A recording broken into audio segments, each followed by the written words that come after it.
In this class, we're going to consider how you factorize an algebraic expression using completed square form. So this process is called completing the square, and generally we're applying this process to trinomials, but sometimes you'll see scenarios where it's a trinomial without a number on the end. So for example, maybe x squared plus 12x. So, well, I guess that's not really a trinomial. It's a trinomial though, I was going to say, in the sense that it's got a plus 0 on the end, and that's how we're going to think about it. So we'll work these three examples in a moment, and then we'll kind of look at this as sort of a special case.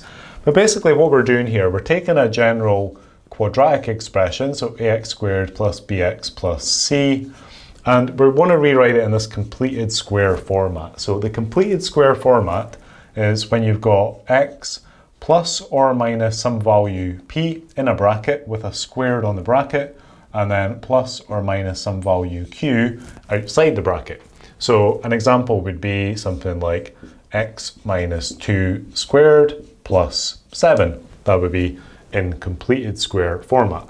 If we expanded out that bracket, so if we went x minus 2, that's what it means to have a bracket squared, multiplied that out as two brackets, we would get x squared minus 2x plus 4, and then we've got that plus 7 on the end. Then just tidying up all the terms, x squared minus 4x plus 11. So now we've got a trinomial. So what we want to do in these questions is start with the trinomial and work our way to this completed square form. So we've got to figure out a process to get from here kind of backwards to here.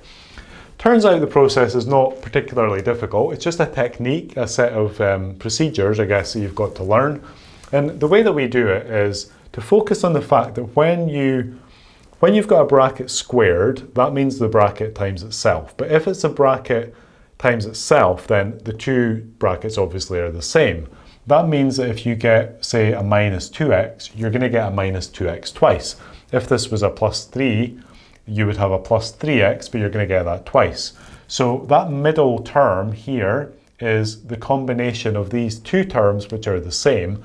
That means that if we want to make a minus 4x, we know that in our bracket we've got to have half of that, because when we expand out the bracket we're going to get two of them.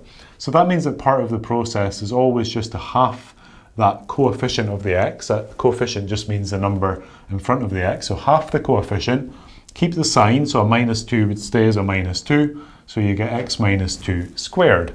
If we just stop at that point and think, right, if I did square that bracket out, what would I get? So that's x minus 2 times x minus 2. That would give me an x squared, a minus 2x, another minus 2x, and then a plus 4. Minus 2 times minus 2 is plus 4. Tidying up these middle terms, I then get x squared minus 4x plus 4. So that part, x squared minus 4x, that's what we've got here. The only thing that we don't have matching up is we've got a plus 4, we want a plus 5. That means we would need to add 1 on. So we need to add 1 here, we need to add 1 here, we need to add 1 here. That means we need to add 1 here. So when it comes to, in terms of it being a process to write these in completed square form, see if I can get rid of this. When we write them in completed square form, all that we do is take half the coefficient of the x, put it in the bracket. Then the only thing we need to consider is how to make the outside number. We just take this number and square it. Minus 2 squared is 4. We don't want 4, we want 5, so we need to add on 1. And that's all you really need to do. So to take that to this second example, and these are equal, by the way. Remember, this is just a rewriting of the original trinomial. So to take it to this example, we just set down our bracket and we put in half the coefficient of the x, so half of 10 is 5, put on the squared. We then just consider, okay, 5 squared is 25, so this squared out would give you a 25.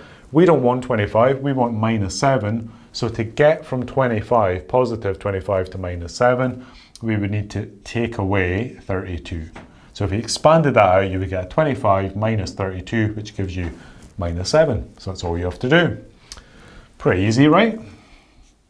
This one over here, same thing. We've got a negative coefficient. Doesn't matter whether the coefficient's positive or negative.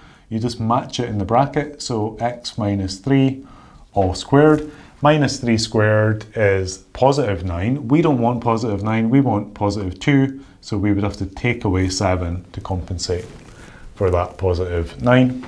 And then finally, having a look at this guy, slightly different format, like I said earlier, because the question wouldn't have a plus 0 on the end. This does tend to cause quite a bit of confusion, these questions, because the format doesn't quite tally up with a trinomial.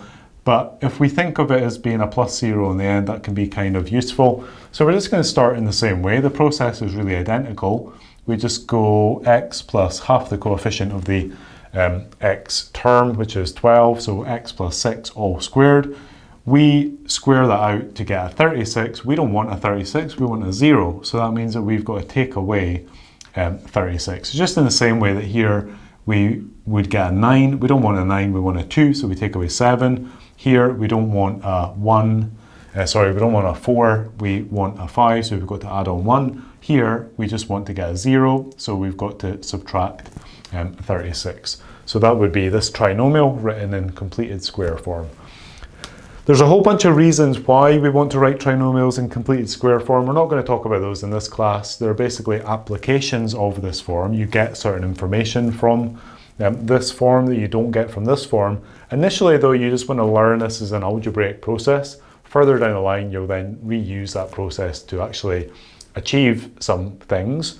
But at the moment, just learn how to go through the procedure. It never really changes. It should only really be one line of work, and you can split it over multiple lines, kind of like I was thinking about over here, but that's kind of overkill. You want to get to the point where you can just go through the process that I went through, and then just one line of work in later, you've got the answer. So make sure that you recognize the format. It's very easy to forget this name, completing the square, completed square form, which is what these guys are now in.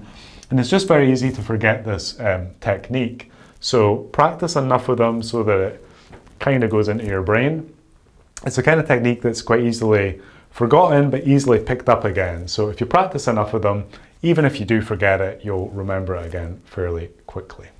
So yeah, check out a medium number of practice questions on this topic.